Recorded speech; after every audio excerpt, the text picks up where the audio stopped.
Welcome to the Schluter-Systems Tips and Tricks videos. I'm Andy Acker. And I'm Aaron Woodruff. Today's tip is going to be about the memory that can occur in the DITRA, mostly when you get to the center of the roll there where it's rolled tight, Aaron. Yep.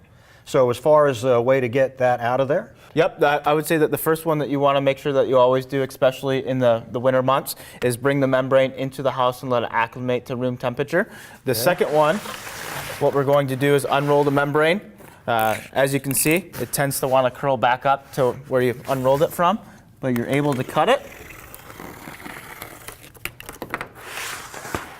And we can see it's kind of springy there around the edges. Yep, you can flip it over or just reverse roll it. Okay, so a little back rolling.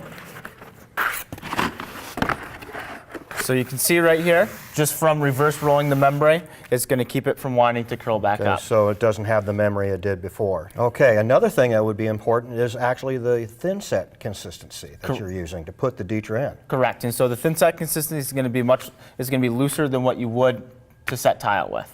Okay. Also, the notch trowel size is going to be important. Different notch trowel sizes based on the different DITRA and the different substrate too. Correct. Okay, so really it comes down to three things.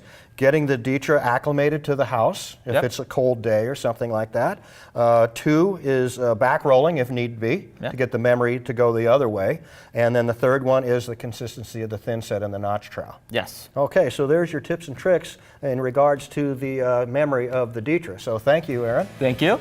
If you'd like to see any of our other tips and tricks videos, please visit our website at schluter.com or our YouTube channel. Thanks for watching. Thank you.